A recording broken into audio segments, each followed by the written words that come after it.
दोस्तों नमस्कार। दोस्तों, आज के टॉपिक में हम यूएस इलेक्शंस के बारे में बात करेंगे और यूएस इलेक्शंस में इस बार मेन कैंडिडेट जो हैं वो डेमोक्रेटिक पार्टी के मिस्टर जॉय बाइडेन, जो ऑलरेडी प्रेसिडेंट हैं यूएसए के, वो अपना कैंडिडेचर दिखा रहे हैं। और उनके सामने जो दूसरे कैंडिडेट हैं मिस्टर डोनाल्ड ट्रंप, जो रिपब्लिकन पार्टी के कैंडिडेट हैं। तो क्या फाइनल मुकाबला जो 5 नवंबर को वोटिंग होनी है उसके लिए ये दोनों कैंडिडेट ही फाइनल हैं? मेरे हिसाब से ये कैंडिडेट बदला जा सकता है, तीसरा कैंडिडेट पिक्चर में आ सकता है। वो कौन सा कैंडिडेट होगा उसके बारे में जानते हैं हम आज के एपिसोड में। तो बने रहें हमारे साथ आज के एपिसोड में। King of the road, trailer for sailoring.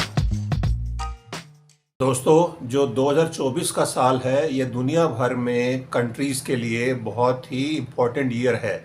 Important किस तरह से है? बिकॉज़ दुनिया भर के 70 देश अपने अपने यहाँ पर नई सरकार के लिए वोटिंग कर रहे हैं या करने जा रहे हैं, जिसमें कुछ इम्पोर्टेंट कंट्रीज़ के तो इलेक्शंस हो गए हैं, जिसमें आपने रशिया के इलेक्शंस देखे और ईरान के इलेक्शंस अभी हुए और ग्रेट ब्रिटेन में भी इलेक्शंस हो गए हैं, फ्रांस में चल रहे हैं। तो इस तरह से, और इंडिया में सबसे इम्पोर्टेंट, इंडिया के अंदर भी इलेक्शंस हो गए। तो इसके अलावा अफ्रीका में और लैटिन अमेरिका में कई छोटे छोटे कंट्रीज़ में भी इलेक्शंस हैं। सो कुल मिलाकर 70 कंट्रीज़ में वर्ल्ड में इस साल 2024 में सरकारें बदल सकती हैं, या जो भी उनके डिसीजन होंगे उन कंट्री के सिटीजन्स के। अब आज हम बात कर रहे हैं यूएस इलेक्शंस के बारे में।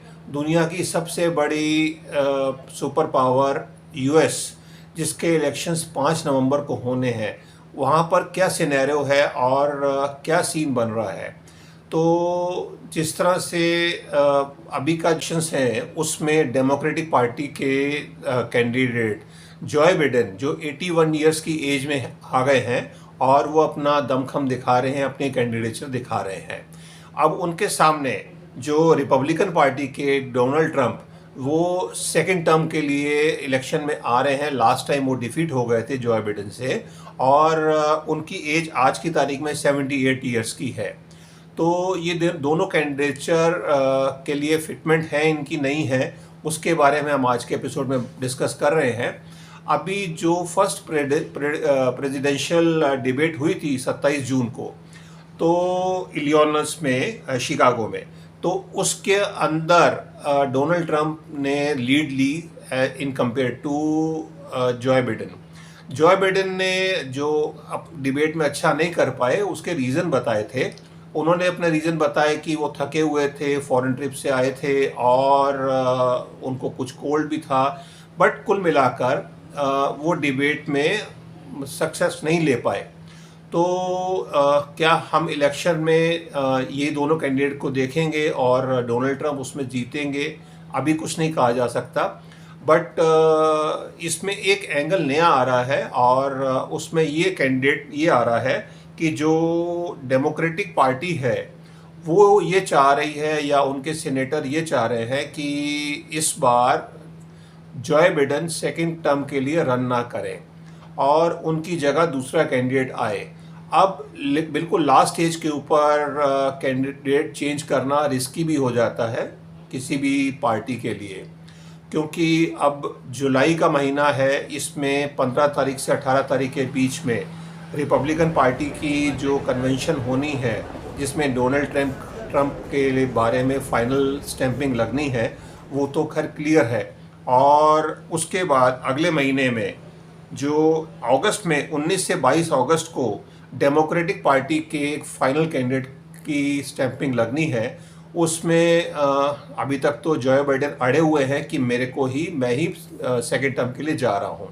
बट जो फंड रेजर्स हैं और जो एक्टर जॉर्ज क्लूनी, जो फंड रेजर हैं इनकी पार्टी के, डेमोक्रेटिक पार्टी के, वो नहीं चाहते कि ये सेकंड टर्म के लिए जाएं। और इसके अलावा नैन्सी पेलोसी, जो हाउस स्पीकर रह चुकी हैं, वैसे वो एक अच्छी फ्रेंड हैं जॉय बिडेन की, बट वो भी इशारा कर रही हैं कि जॉय बिडेन सेकेंड टर्म के लिए ना जाएं।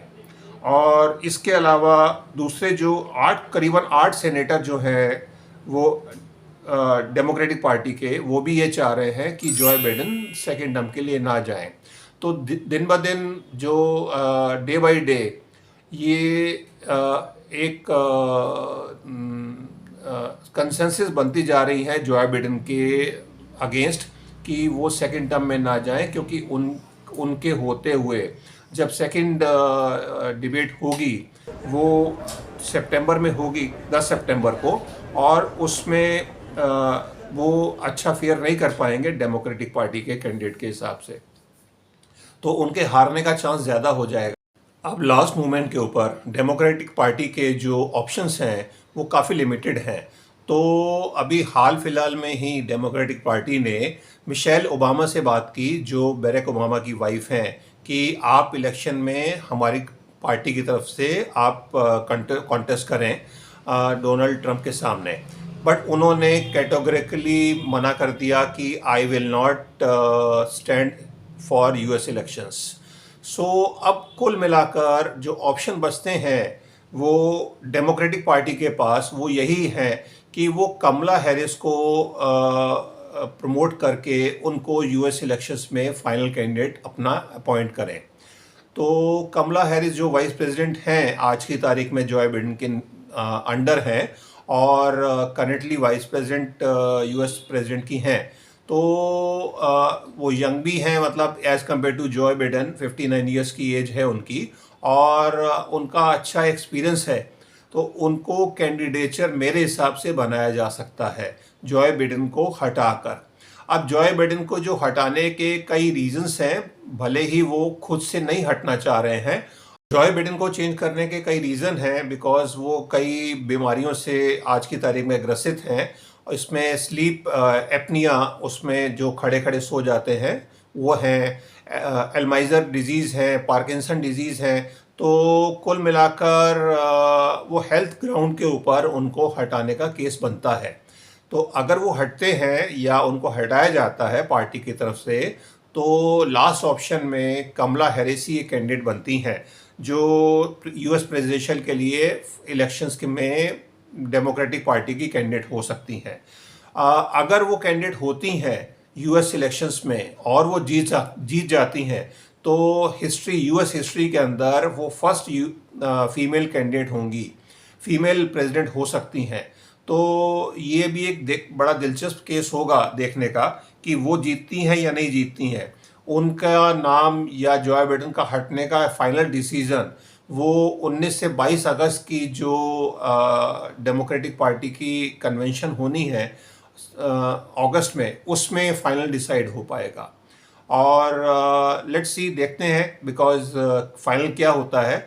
बट इस बार के यूएस इलेक्शंस बड़े फ्यूचर के लिए बड़े इम्पोर्टेंट होने वाले हैं, बिकॉज जिस तरह से हमारे यहाँ पर कंट्री में कैंपेन चला था इंडिया के अंदर कि बीजेपी आएगी, 400 सीटें लाएगी तो संविधान बदल देगी, इस तरह ही कुछ अंडर करंट है वहाँ पर यूएस में इलेक्शंस में कि डोनाल्ड ट्रंप आएंगे तो वो कोई प्रोजेक्ट 2025 लेकर आ रहे हैं जिसमें वो कई कॉन्स्टिट्यूशनल अमेंडमेंट कर सकते हैं यूएस में।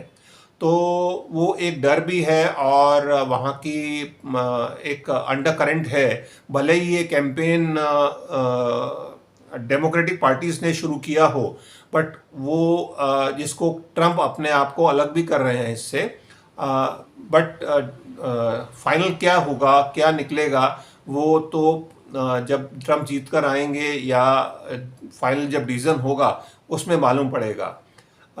हमने पीछे के इतिहास में भी देखा है दैट जब प्रेसिडेंट चेंज होते हैं तो वो पॉलिसीज़ चेंज कर देते हैं, क्योंकि जब डोनाल्ड ट्रंप थे तो उनकी पॉलिसीज़ अलग थी और जब जॉय बिडेन आए तो उन्होंने एकदम से ही अफ़गानिस्तान से यूएस की आर्मी को वापस बुला लिया और उनके रहते हुए ही यूक्रेन और रशिया का कन्फ्लिक्ट शुरू हुआ। अब डोनाल्ड ट्रंप तो ये कह रहे हैं कि जब वो आएंगे तो रशिया के साथ पैचअप करके और ये कॉन्फ्लिक्ट ख़त्म करवाएंगे। फाइनली क्या होगा वो बड़ा ही इम्पोर्टेंट इलेक्शन है इस बार का, और it will impact the whole world. आज की तारीख में जो सिनेरियो है पूरे दुनिया के अंदर, उसमें ग्लोबल सिनेरियो के अंदर इस बार का यूएस इलेक्शन हिस्ट्री में काफ़ी इम्पोर्टेंट गिना जाएगा। तो आइए जानते हैं इस बार के इलेक्शंस में, देखते हैं कि कौन फाइनल आउटकम में क्या निकलता है। अभी इलेक्शन दूर है, 5 नवंबर की है, और उससे पहले अगर कैंडिडेट चेंज होता है, जो बाइडेन हटते हैं और कमला हैरिस आती हैं, तो उसके बाद क्या प्रोबेबिलिटीज़ बनती होंगी, उसके बारे में एक लेटेस्ट एपिसोड हम अगस्त के एंड में या सितंबर में लेकर आएंगे। तब तक अगर आपको हमारे कंटेंट अच्छे लगते हैं तो आप लाइक करें, शेयर करें, सब्सक्राइब करें, तो इससे हमारा कॉन्फिडेंस बढ़ता है और हम आपके लिए और अच्छी मेहनत करके अच्छे कंटेंट लेकर आएंगे। तब तक के लिए भारत माता की जय। जय हिंद।